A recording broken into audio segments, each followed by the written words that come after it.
The Seattle Kraken go to another shootout with the Winnipeg Jets. We did not win. Some people saying that points are all we need. That's all that matters right now. I'm not sure if I'm buying it. Let's talk about it on this episode of Locked On Kraken. You are Locked On Kraken, your daily podcast on the Seattle Kraken, part of the Locked On Podcast Network, your team every day. We are the Seattle Kraken.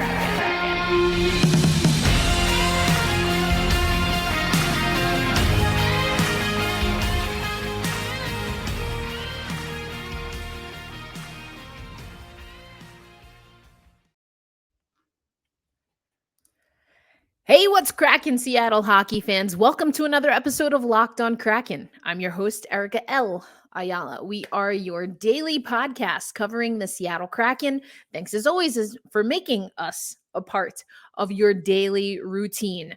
We had a game last night. The Seattle Kraken did get a point by going to overtime in a shootout. We didn't win though. And I want to hear from you. Let me know how you're feeling. I'm feeling that this is not a great position that we're in. I don't think it's dire straits yet, but I'm a little less compelled to be on the, well, at least we got a point. And I'm going to explain why on this episode. But first, let me tell you that this episode of Locked On Kraken is brought to you by our new sponsors, FanDuel. FanDuel Sportsbook is the official sportsbook of Locked On. Make every moment more. Visit FanDuel.com/Locked On today to get started. Let's talk about this game. We went over some stats and facts regarding the Winnipeg Jets. We talked about the close games that we've played. I thought it was going to be a more high-scoring affair. That turned out to not necessarily be the case. You know, you win some, you lose some.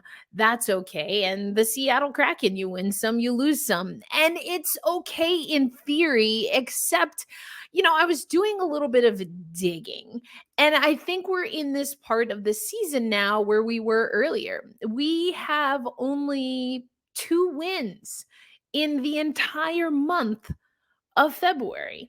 And that's a little bit concerning to me. So I looked at the full game notes that we have from the Seattle Kraken PR team. They're amazing. And I looked this up actually for a kind of really interesting squad cast, more of a roundtable that we're actually going to have on Friday's show, because tomorrow will be a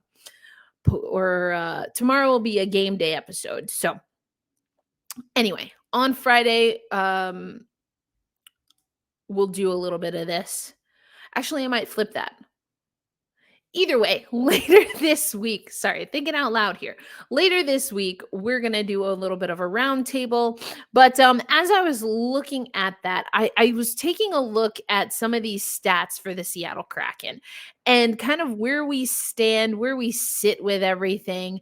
And it did not sit well with me that the Seattle Kraken only have 2 wins in the entire month of February. And yes, it's the shortest month of the year, and we still have some games to play. But month by month record, the Seattle Kraken, we are 4-4-2 in October. 10-1-1 in November, 4-7-1 in December, 11-3-1 in January, and 1-3-1 in February. So we have a bad month, then we have a good month, then we have a bad month, then we have a good month. Looks like February's gonna be a bad month. Let me pull up just so you can see what I'm seeing for those watching on YouTube. Thanks as always. I hope you're subscribed, and if you're not, you can go ahead and do that today. I won't hold it against you if you weren't already. Okay, here we go. So this is what I'm looking at. I want you to see what I'm seeing.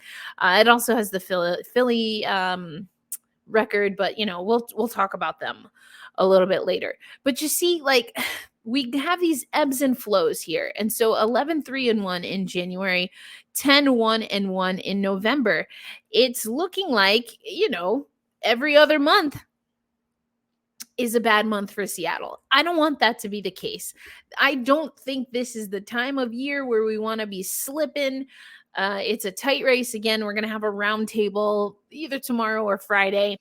And so is it the end of the world? No, it's just something that I noticed as I was getting ready for the roundtable, and something that I think we have to be mindful of. The Seattle Kraken, ultimately what that tells me, and I talked about this, spoiler alert, a little bit on the roundtable, we're not a consistent team yet.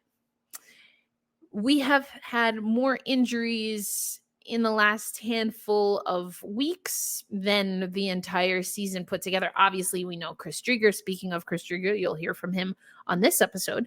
But we've had injuries, long-term injuries, but the little naggy injuries here and there, this is the time of year, for whatever reason, that it started to really hit the Seattle Kraken hard. And the momentum, I'm not feeling it. I know Dave Haxtell doesn't like momentum. What does he say? Determination or whatever. Well, the determination doesn't feel great. There was a play last night that a lot of people were talking about when it comes to Alexander Wenberg.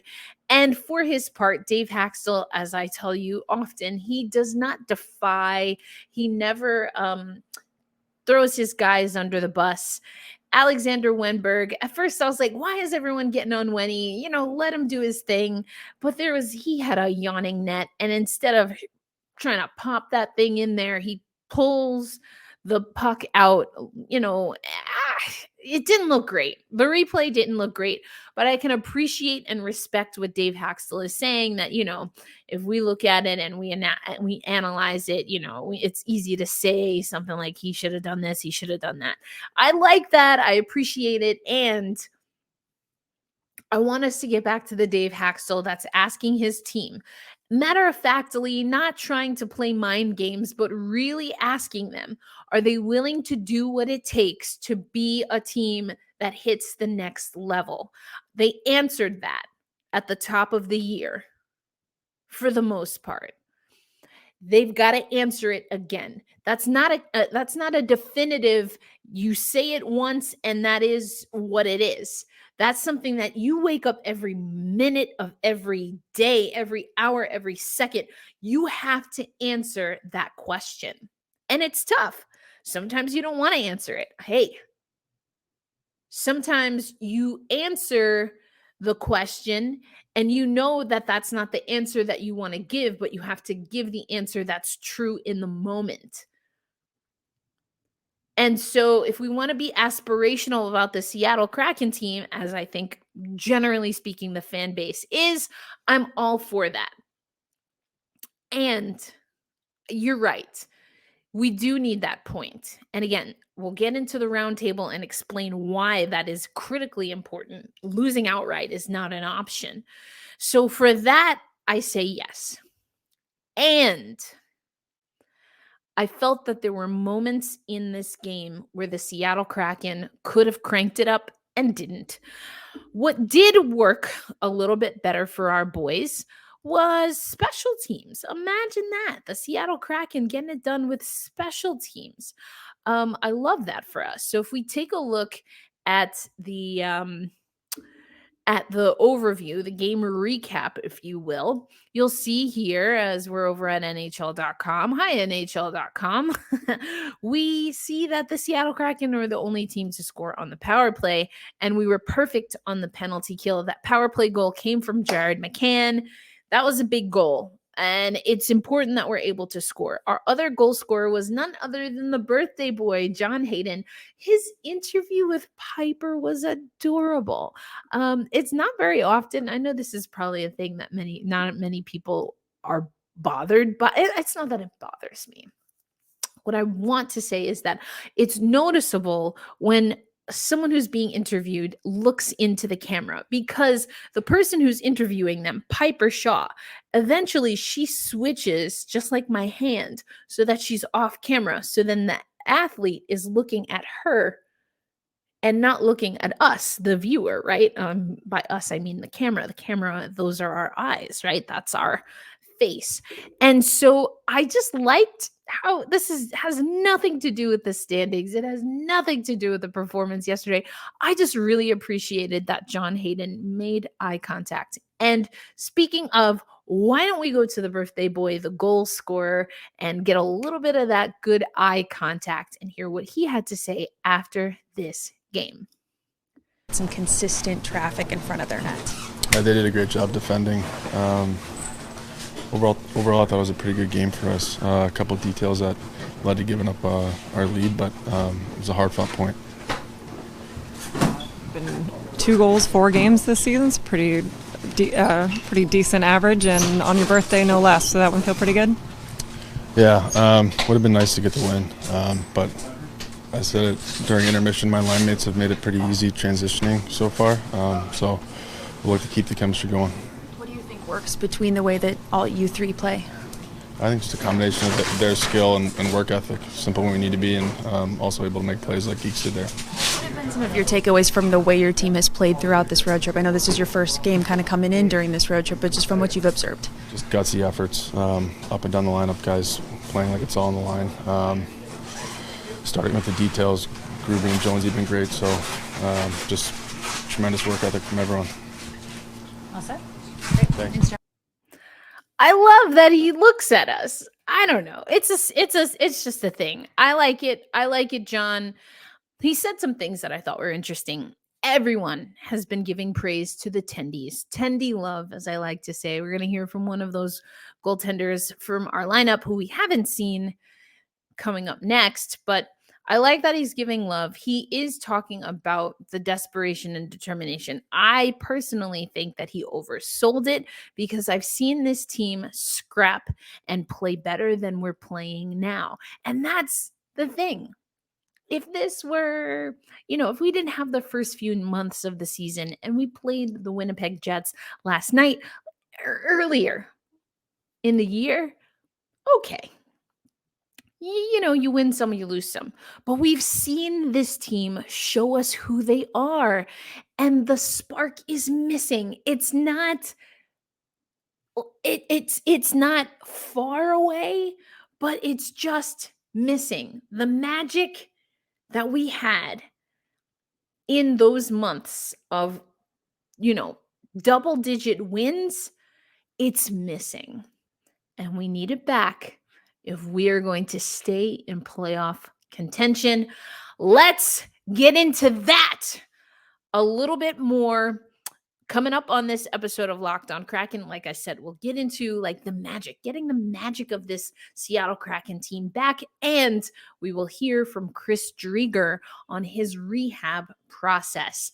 And like I said, I will get you ready for either Thursday or Friday. I honestly haven't decided. I keep going back and forth in my head, but either way, we will hear from 4 hosts, myself included, your 4 Pacific Division teams that are in the playoff hunt right now: Vegas, LA, Seattle, and Edmonton. All 4 hosts on one episode. That's coming up this week on Locked On Kraken. This episode is brought to you by FanDuel. I talked about it earlier. The NBA season is at its midway point, and now is the perfect time to download the FanDuel app. That is because it is America's #1 sportsbook. And as the #1 sportsbook, new customers will get a no-sweat first bet up to $1,000. That's bonus bets back if your first bet isn't a winner. Just download the FanDuel Sportsbook app. It's free, it's safe, it's secure, and it's super easy. Then you can bet on everything from the money line to point scorers and threes drained. That won't help you if you want to bet on the NHL, but it will if you want to bet on NBA. Plus, FanDuel even lets you combine your bets for a chance at a bigger payout with a same-game parlay. So don't miss your chance to get your no-sweat first bet up to $1,000 in bonus bets when you go to FanDuel.com/LockedOn. That's FanDuel.com/LockedOn to learn more. Make every moment more with FanDuel, the official sports betting partner of the NBA and of the Locked On Podcast Network. Thanks as always, Seattle hockey fans, for making Locked On Kraken a part of your daily routine. Once again, I am your host with the most, Erica L. Ayala. Thanks for joining us here. And in the first segment, I talked a little bit about you don't want to lose. You don't want to lose. Okay, we got a point. That's good. But I'm not mad, but I am disappointed. I'm disappointed. I'm disappointed. We also eventually are going to have to talk about the Seattle Kraken and shootouts.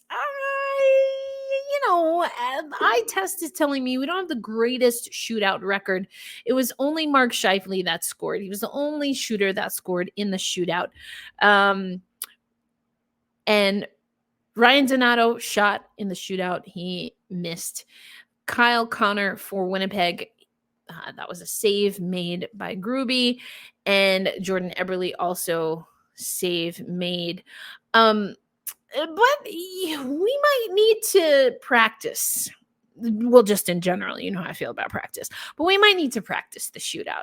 We've had some pretty close games. We've had some OT games. And we do need to win the points. Again, I agree with that. Although I'm not content and satisfied that it's a moral victory to get only 1 point. Because we had a lead. We got a lead off of a power play goal. And then we can't hold on to it. I'm not going to pull my hair out. I'm not going to say Kraken crap. This is not Kraken crap. But if we are not careful, this is my fear. This is my hunt. This is my gut. What is a gutch? I don't know. I made up that word. And if it's a bad word, then I apologize. That was just me misspeaking. Anyway, my hunch, my gut is telling me, I'm going to sage away this idea because I don't like it. It's my liquid sage. We talked about that yesterday. We can easily slide into Kraken crap. We are like, we're in Kraken crap territory. Like, we can't smell it maybe yet. But if we're not careful, we're going to get used to being Kraken crap adjacent. And then we're going to start seeing other teams surge ahead to the playoffs. And that's not what I want for us. So I think now's the time where you snap out of it, you get rid of the Kraken crap, and you just say, this is not who we are. Every moment you show them who you are, Wakanda style, right? You have to show them who you are, moment to moment to moment. And again, not terrible, but I just don't want to slide. I don't want to slide into Kraken crap. So anyway, what do we like from this game? Philip Grubauer,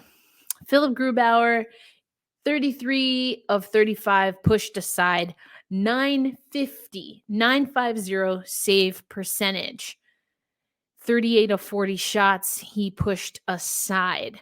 I think everything else was it was okay. We gave up 40 shots to our 29 shots on goal. A little bit on the back burner there, perhaps a little bit pensive. A lot of people pointing fingers at Wenberg, but I don't think he's the only one. Oh, what was it? The second or third period I watched like 98% of this game almost 3 times, quite by accident. I just kept falling asleep for the shootout. I don't know why. My brain was like, nope, don't do it. Anyway, there were moments where we got to pull the trigger, and I'm not a shoot the puck kind of person, but we have to shoot the puck. We have to shoot the puck. So I'm not going to do any deep analysis over this. Again, we have a game day episode coming up. We have a post-game episode. I know I keep saying I'm going back and forth here. I think what we're going to do is have the roundtable, have that for Friday. It'll be ready to go for you. We'll do that. Then when we come back next week, we'll talk a little bit, because here's what we've got going on. The Seattle Kraken, and I'm going to get you ready for this roundtable that you're about to witness. This is what we're dealing with. This is why I agree that the points matter. This is a look at, can you see this? This is a look at the, the standings right now. Things are tight. You've got the Vegas Golden Knights have a stronghold as they have all season, or I should say are occupying the number one spot, which they've occupied almost all season at 68 points. The LA Kings, 17-goal game. Ugh. The LA Kings are in second place with 67 points. We have 66 points. Edmonton has 65 points. So if we would have won second place, if we would have lost outright, fourth place. So holding on for a point, I get it. But when we look at the fact that we're playing Philadelphia tomorrow, and we almost relented after getting a lead against them. You see what I mean? We're like Kraken crap adjacent. And I don't like that. So we got to snap out of it. I apologize if you were listening with your earphones a little bit too loud, because that might have startled you. But we got to snap out of it. Snappity snap. Snap out of it. We do not want to be Kraken crap adjacent. We need to determine the team that we want to be for the rest of the regular season. And in my opinion, that should be grinding and figuring and reestablishing an identity that's not only going to make us successful for the regular season, but is going to give us a mentality where every day, every shift, moment to moment, we're challenging ourselves and the collective we, like the team, like we're holding each other to account to be like, you know what, that was a great shift. You did great. And this is what we can do next time. Because the next time might be an elimination game. The next time might be a game that we need to make the playoffs. The next time might be when we're playing the Vegas Golden Knights in our last 2 games of the season, and it's all about standings and seeding in the division. I have a flair for the dramatics, but I really don't think I'm being dramatic, folks. You know I'm right. I mean, if you look at the strength of schedule, we kind of have that in hand. Again, talk about this on the roundtable. But the problem is we've had problems with Chicago. Even when we were blowing them out, we almost lost that game. Kraken crap adjacent. 17 goals in a game against LA. Wouldn't it be nice to know that we can beat the LA Kings and not have to have just basically free for all where the goalies open up the freaking, net for everybody? Gonna have to figure that out. Talked a little bit about Grubauer. Talked a little bit about Jones. And now the other element that I have said in the next month or so, we're going to have to figure out is Chris Driedger. And coming up next on Locked On Kraken, you're going to hear an exclusive interview.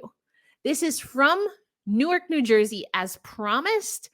I told you we were going to get Driedger's interview. This was not on video, so you will hear the audio, the other people speaking. I'm sure you'll recognize their voices, but I will let you know anyway. You're going to hear Piper Shaw as well as Allison Lucan and, well, Chris Driedger, of course, and me, and I'll be there.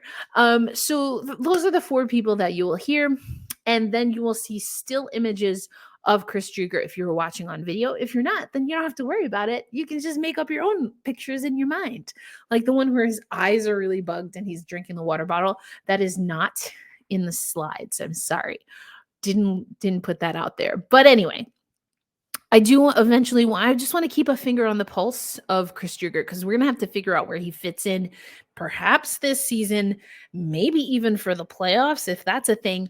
and certainly for next year. And that impacts who has been our most consistent up until recently netminder, and that, of course, is Martin Jones. So coming up next, we'll hear from Chris Driedger. I'll come back quickly.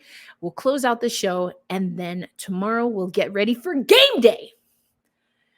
Winnipeg would have liked to have the win. I need us to win against Philly by doing all of the things that we didn't do the last time we played Philadelphia. So tomorrow we'll talk about that. That's what's coming up on Locked On Kraken. Let's go!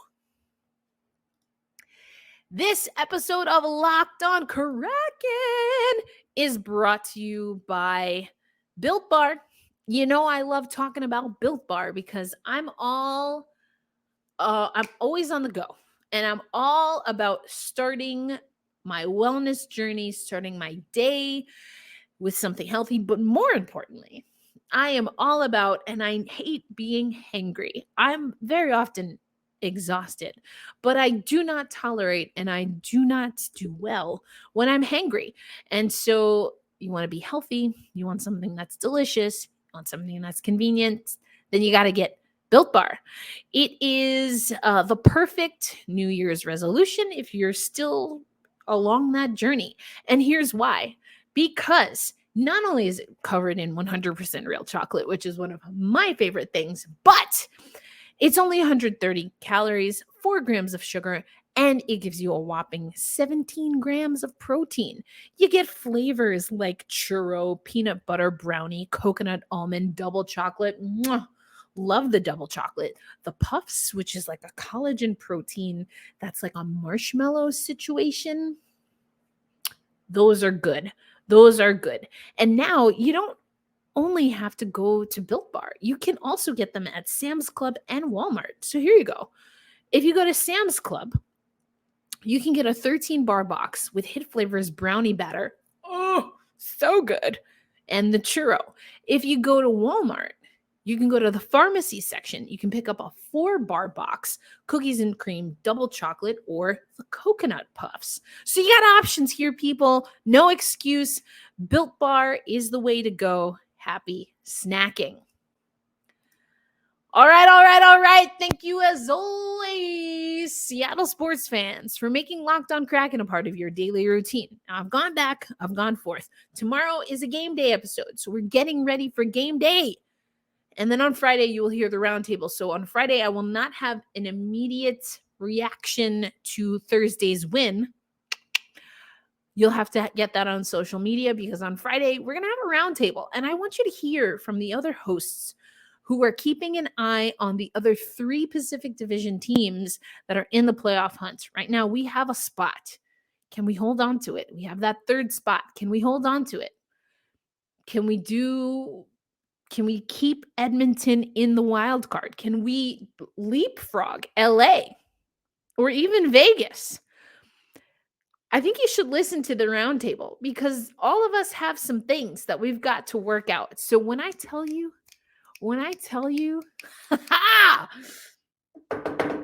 it's going to be an exciting end to season number 2 for the Seattle Kraken. And I really do think we have a chance, but we have to get away from being comfortable at being Kraken crap adjacent. Anyway, we'll talk about all of that. Right now, let me get you to Chris Driedger. Happy to be back. Looks like you had some sun. I did a little bit. On the break. Good for you. Yeah. So did I I. was going to say. Yeah, I got one myself. You just took better care of your skin than that.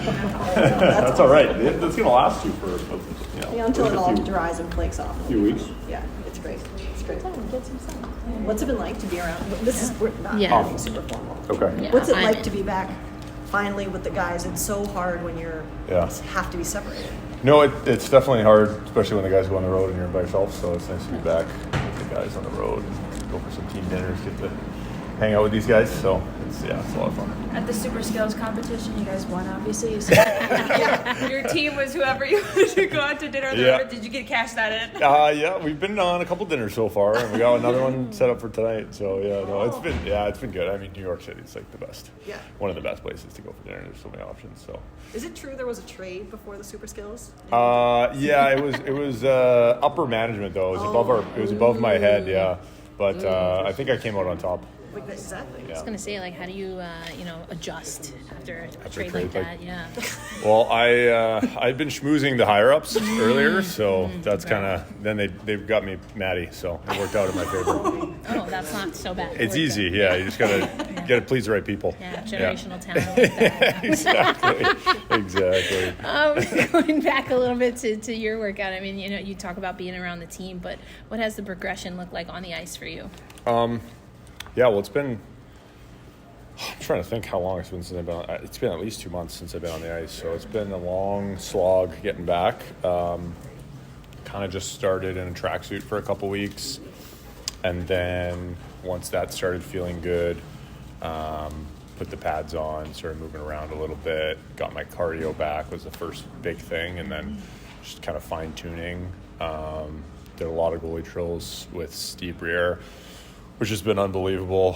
He's been a huge help, so that's been good. And then the next step from that was integrate into practice, get my timing back, start reading releases, start reading the play, and get back to game shape. So that's kind of the step I'm in now, and still a little ways to go, but we're working in the right direction. And last season, I know you talked a lot about the mental preparedness that goes into what you do and really focusing on that when you are dealing with an injury and you're not able to do some of the on-ice stuff. What has the balance been there, and you've been able to focus maybe a little bit more on that stuff? Yeah, so it's a great question. It's been a bit of a balance. So the first part of it, I was talking with Steve actually about this.